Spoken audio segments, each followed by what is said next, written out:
Assalamualaikum warahmatullahi wabarakatuh. Selamat petang growers seluruh Malaysia. Hai, apa khabar? Abang hari ni live kat rumah je lah. Kita respect law, kita respect apa ni yang kerajaan isytiharkan PKP ni. So kita live pun kita kerja pun kat rumah lah.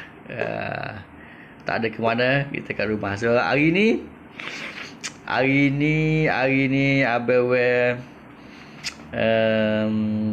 tajuk yang bagi tahu semalam, kita nak buat apa ni, nak bagi free template. Nak bagi free template cara kira kos beg cendawan kan. Tapi macam tak dapat sambutan sangat je. So hari ni kita tukar tajuk. Abang rasa ramai tak nak tahu lagi. Sambil Abang ada nak godek-godek sikit.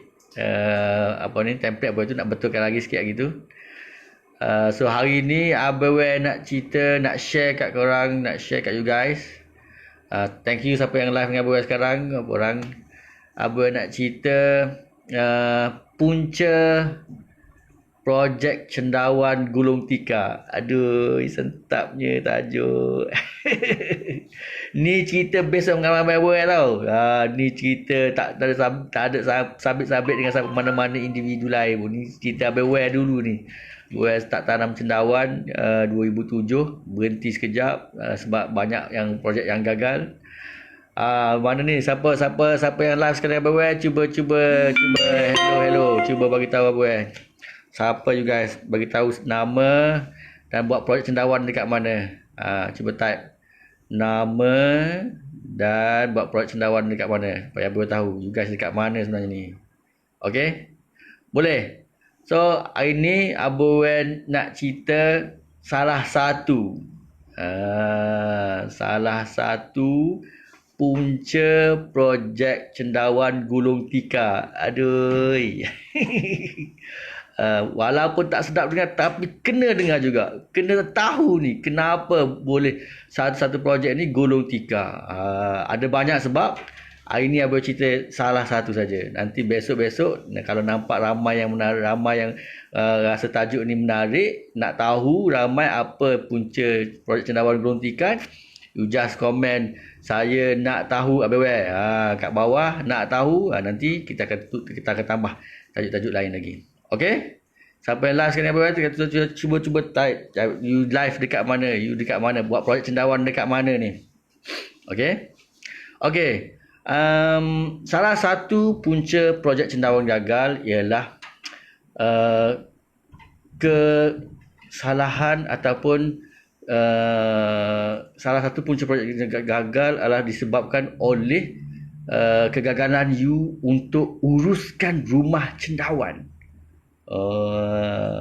Bila kita gagal uruskan rumah cendawan, maka gagal jugalah kebarangkalian projek cendawan kita untuk gagal atau gulung tikarnya memang akan tinggi. Betul tak betul? Dan sebab you tak pernah alami lagi, saya tak tahu. Yang ni aku cerita buat tahun 2009 dulu pun. Memang gagal uruskan rumah cendawan. So memang gagal lah projek ni.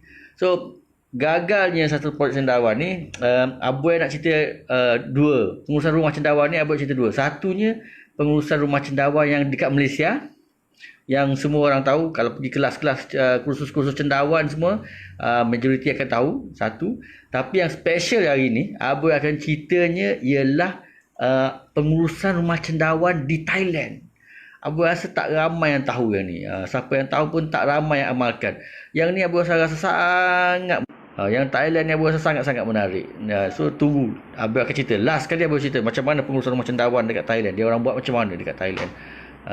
Kenapa Abang cakap dia orang pentingnya nak tahu pengurusan rumah cendawan dekat Thailand ni. Sebabnya di Thailand pengurusan dia sangat-sangat penting. Sampaikan, kalau you guys nak tahu, satu farm yang paling besar dekat Bangkok ni, dia hasilkan 3,000 kilo satu hari. 3,000 kilo satu hari. Kita tanya dia berapa dia jual beg cendawan segar dia. Cendawan dia buat cendawan tiram, dalam kerabu. Dia orang jual 35 baht. 35 baht sekilo. Bermakna lebih kurang 3 ringgit setengah. Macam kita di sini, kita kita, ikut kos kita RM3.5 sekilo. Dia buat cendawan segar dia buat RM3.5. Dia jual RM3.5 sekilo. Tapi kenapa dia boleh jual murah gila? Walaupun dia memang dia keluar banyak lah. Tapi disebabkan oleh penyelenggaraan rumah cendawan yang mantap.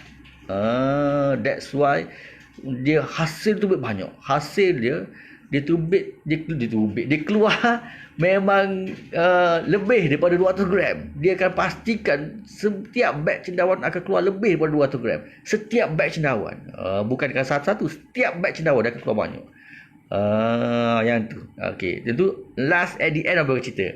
So yang basic pengurusan rumah cendawan you guys kena tahu ialah kalau gagal uruskan benda ni, memang akan gagal lah produk cendawan you. Ialah pertama kali ialah kawasan sekeliling rumah. Make sure kawasan sekeliling rumah memang kena tip top, kena cuci kau sebabnya udara oksigen yang masuk daripada luar tu masuk, dia akan lalu dia tepi rumah kita dulu. Kalau sekeliling rumah kita tu dah kotornya dengan longkangnya, yang ada longkang berasal daripada rumah lagi, bau busuk, memang akan fail lah juga dalam rumah tu. Satu, apa lagi, sisa-sisa cendawan. Bila you petik cendawan pagi-pagi, potong tu make sure potong you tadah terus.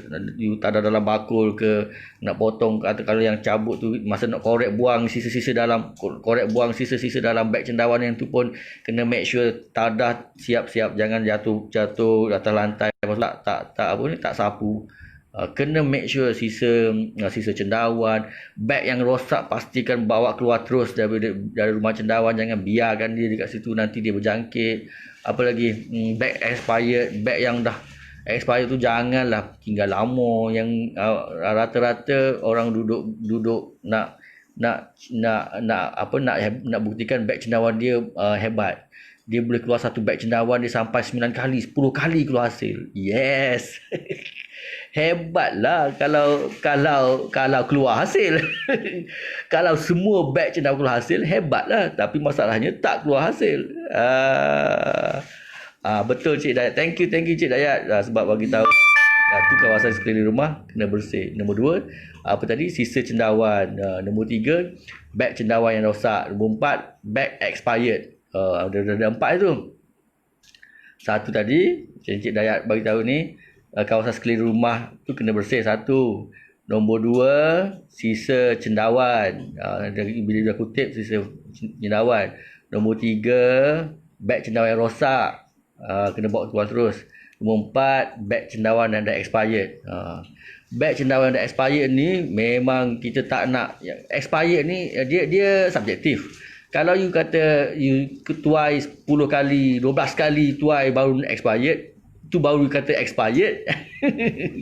Maka yang keluar, yang memanglah ada satu beg, 2 beg yang still keluar, tapi kalau satu rumah tu ada 5,000 beg, yang keluarnya katakan 100 beg saja.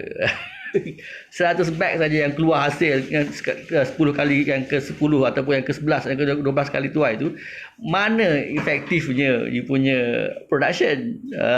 So bila production tak efektif, tak guna you simpan beg cendawan yang expired tu lama-lama.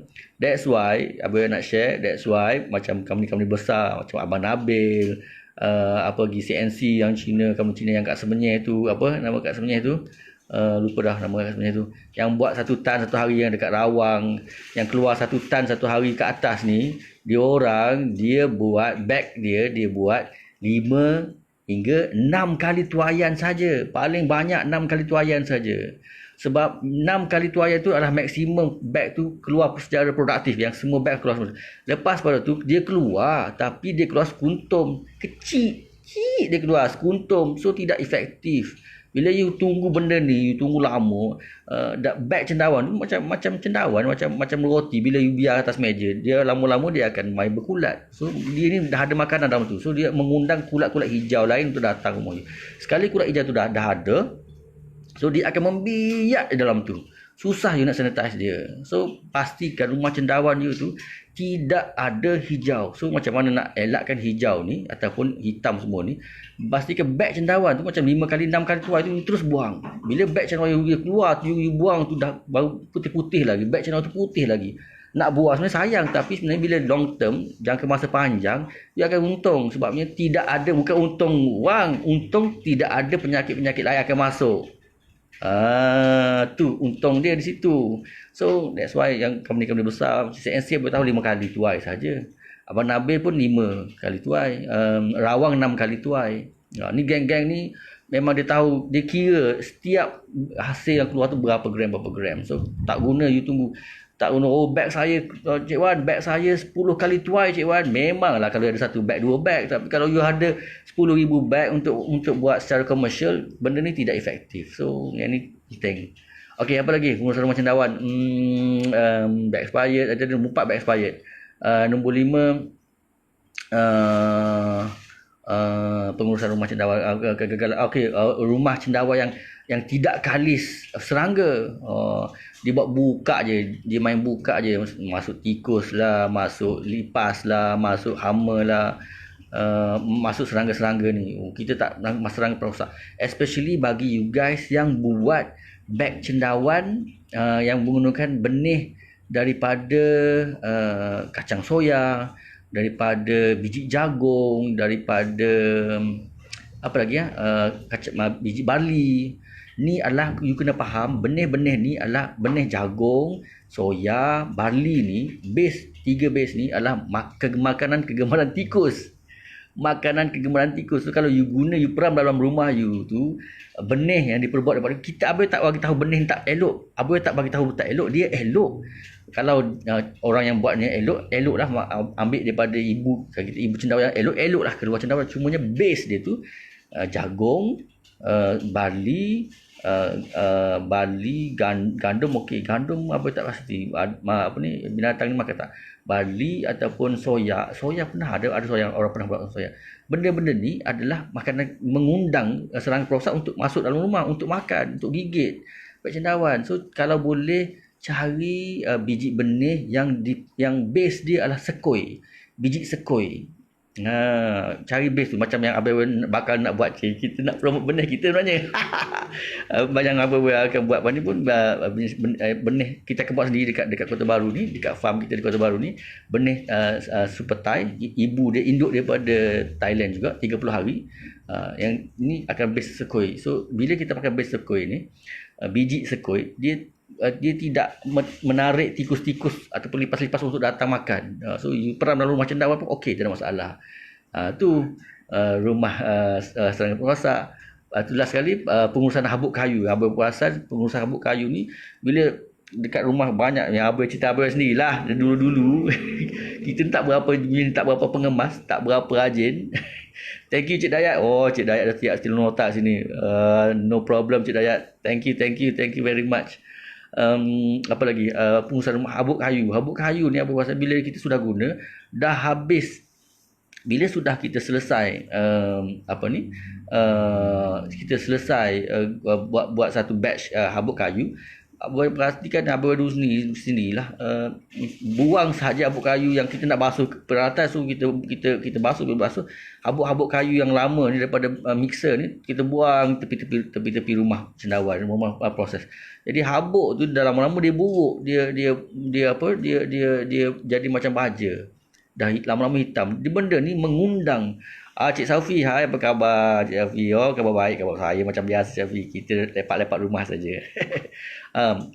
Dia ni akan mengundang kulat-kulat lain untuk datang. So make sure habuk kayu yang lebih-lebih ni, yang daripada you buat beg cendawan ni, kalau dah lebih basuh, kalau boleh kumpulkan, sama ada you buang dalam tong sampah ataupun you sapu-sapu bersih, masukkan balik dalam mixer. Gaul balik benda tu pun boleh. Make sure jangan ada lebihan habuk kayu dekat yang you buang ke tepi-tepi rumah. Tak mau sebab benda ni boleh mengundang mengundang kulat-kulat lain untuk datang. So ni 5 6 yang abang bagi tips tadi, pengurusan rumah cendawan yang you guys pun abang dah tahu semua ni, tapi saja je buat tak tahu. Bila rosak mulalah tanya sebab benih lah, apalah projek cendawan gagal, tu sebab benih. Tapi sebab utama, yang salah satu sebabnya adalah kita gagal menguruskan rumah cendawan kita. Yang next abang nak share dekat you guys ialah pengurusan rumah cendawan yang abang tengok satu tips orang Thailand buat yang kita tak ada buat, yang abang tak jumpa lagi dekat Malaysia buat adalah Abang pergi 2-3 farm di Bangkok, baru ni abang pergi di Hanyai ada satu farm abang kenal, abang pergi. Dia orang setiap kali katakan dia buat ambil 6 tali tuaian, setiap kali 6 tuaian dia tu lepas pada beg expired, dia buang beg-beg cendawan tu, dia buang dalam tong sampah semuanya, dia ambil buang, ada yang buang dalam macam-macam dekat Hanyai, dia buka beg tu, dia leraikan plastik, dia masuk beg crusher, dia jadikan baja. Dekat Bangkok dia terus buang dalam tong sampah untuk majlis perbandaran ambil. Tapi yang menariknya dekat Thailand ni, dia pakai dia amalkan satu rumah cendawan yang dia buat kecil-kecil. Dia tak isi banyak. Dia satu rumah cendawan dia buat, dia boleh muat dalam 5,000 beg saja. Abang perhatikan. Dia tak buat besar macam kita satu rumah cendawan panjang 100 kaki macam abang yang dululah. 20 kaki kali 100 kaki, satu rumah cendawan besar. Isi penuh dalam tu, tengok wah hebat. Tapi sebenarnya benda tu menyusahkan kita. So, kalau kena satu kena penyakit yang kita tak jumpa penyakit tu dalam rumah tu, dia betul bersenang berjangkit dekat mana-mana. That's why macam abang tengok dekat farm kawan kita di Janda Baik, Mr. Leon. Mr. Dion itu pergi farm dia buat 3,000 beg satu hari. Dia walaupun dia buat besar, rumah dia besar, 120 kaki kali 25 kaki satu rumah dia ada 4 biji rumah. Dia buat dalam dia buat partition pula. Tapi yang boleh nak cerita pasal yang Thailand ni, dia buat rumah kecil-kecil. Dia buat kecil-kecil rumah dia, 5,000 beg, 5,000 beg satu rumah. Dan bila habis satu musim, 6 kali tuaian setiap rumah tu, dia buang semua beg dia. Dia buka netting. Dia angkat netting, dia buka netting tu, dia sangkut dekat atas bumbung. Dia buka semua netting, dia sangkut atas bumbung supaya dia kata nak pastikan cahaya matahari masuk dalam rumah. Abang tanya kenapa nak kasih masuk cahaya matahari, sebab dia kata dalam cahaya matahari ada UV light. UV light ni adalah pembunuh semula jadi bagi kuman-kuman, bagi fungus-fungus ni, dia kata. So that's why abang katakan beg cendawan dia keluar walaupun 6 kali tak ada yang rosak. Semua putih lagi, dan setiap batch yang dia buat tu semua putih. Dia buang semua putih. Dan lepas pada dia buang semua tu, dia buka netting tu, dia basuh dengan air apa semua. Dia lepas pada dia kering, 2-3 hari kering rumah rak cendawan semua kering, dia tabur kapur pula. Dia tabur kapur nak neutralkan benda tu, dan dia buka semua netting di atas supaya matahari dapat masuk dan semua kuman-kuman bakteria mati, dia katanya. So yes, betul Cik Hidayat, saya macam cendawan kecil-kecil. Oh, betul. Yang abang perhatikan yang cara Thailand yang bukan sebab dekat Thailand ni yang abang pergi ni, dia buat satu hari 10,000 dia buat 30,000 beg satu hari. Banyak dia buat. So dia kata hasil dia 3 tan. Lebih kurang lah dia hasil dia 3 tan satu hari. So bila dia buat banyak, kita tanya dia apa tips nak menarik. So abang tengok terkejut bila pergi dekat rumah dia tak bagi ambil gambar lah. Rumah cendawan dia kecil.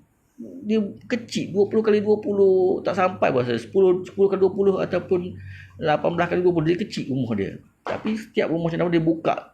Yang dia buka. Dia buka. Lepas pada habis dia buang semua beg yang dah expired, dah 6 kali tuai dia buang semua. Dia buka netting semua. Kasih benda tu dia akan biarkan 2 minggu. Barulah lepas pada 2 minggu dia tutup balik dan dia masukkan balik beg cendawan yang baru. Yang abang nak share pasal tips pengurusan rumah cendawan dekat Thailand. Abang rasa benda ni sangat menarik. Abang rasa boleh dipraktikkan dekat Malaysia lah. Abang rasa cumanya kalau dekat Malaysia ni ramai rumah cendawan, bila kita nak buat netting tu, ramai yang buat kedap terus dekat dinding kan, tampal terus setiap paku lagi dekat dinding kayu tu. Tu susah lah sikit kalau nak buat gitu. Tapi abang rasa kena buka sebab dia tu cahaya matahari dalam cahaya matahari tu ada UV light, dan UV light ni adalah pembunuh semula jadi bakteria. So it's a good idea benda tu. So abang harap sangat sharing abang hari ni dapat membantu you guys, dapat tambah ilmu you guys sedikit. Abang tahu dah ramai dalam otai ni, dah ramai otai. Cik Dayat pun dah start buat sendiri, dah start buat sendiri juga rasanya sekarang ni.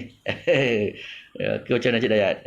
Dah ambil mesin tu, dah rasa dah buat sendiri. So ramai dah otai yang dah buat. Cumanya abang harap sharing abang yang tips daripada Thailand ni sangat membantu you guys untuk lebih maju lagi, especially bila costing belah Thailand ni dia sangat, walaupun dia murah tapi dia jual juga murah. Just imagine dia boleh jual RM3.5 sekilo. Dia punya modal berapalah Abang tak tahulah satu beg cendawan, sangat rendah kot. Tapi yang Abang tertariknya, dia kata setiap beg cendawan dia akan pastikan dia keluar tidak kurang daripada 200 gram. Yang tu kot bila hasil dia tinggi, dia jual murah pun tak apa, masih lagi boleh survive lah projek dia. So gitulah lebih kurang ceritanya, insyaAllah. Next Abang akan cerita lagi untuk nombor 2, apa lagi punca projek cendawan lingkup ni, projek cendawan Gulung Tikar ni, based on Abang punya experience. Kita akan share lagi untuk next lepas ni, insyaAllah. Dan besok make sure petang. Abang ingat nak malam, tapi malam Abang rasa Abang nak santai dengan family lagi lah. So besok petang make sure, kalau siapa yang tak tahu lagi, besok Abang ada satu template Abang nak bagi free. Abang dah siap template ni. Template cara Cik Masin. Cik Masin ni otai kita dekat dekat Lipis dekat Raub lupa, Sungai Koyan. Template ni adalah untuk you guys. Abang nak buat share live, Abang tidak akan biarkan dalam Facebook Abang akan buat ulangan je. Template cara kira kos beg cendawan. Abang tahu ramai antara kita buat beg cendawan, jual beg cendawan, yang buat jual cendawan, tapi sebenarnya berapa kos beg cendawan tu tahu ke tak? So kalau siapa nak tahu detail macam mana Abang buat template tu, Abang nak bagi free template tu. Siapa-siapa yang komen saya nak besok pukul 5 petang, besok make sure you guys tunggu Abang pukul 5 petang besok, share dekat kawan-kawan, bagi tahu kat kawan-kawan lain pukul 5 petang besok Abang nak share, Abang nak live dekat page ni, Abang nak bagi free template tu. Percuma je, semua yang komen tu Abang akan bagi free template tu. Template cara kira kos beg cendawan. Dia tu detail banyak bawah tu, kalau boleh tengok sampai kira zakat pun boleh template boleh kira, tapi Abang akan bagi free. Abang bagi free template ni. You make sure stay tune ke 5 besok, kita akan live lagi. Okay, thanks you guys for watching. Kalau rasa benda ni menarik, Abang sharing menarik, just click share supaya boleh share kat kawan-kawan yang lain, supaya kawan-kawan dapat juga manfaat ni. Okay, all the best lah. Sepanjang musim PKP ni, Abang pun tak tahu apa nak buat. So all the best, keep safe, jaga diri masing-masing. Okay, Assalamualaikum warahmatullahi wabarakatuh. Bye. Bukan malam ni bos, besok pukul 5 je dah, pukul 5.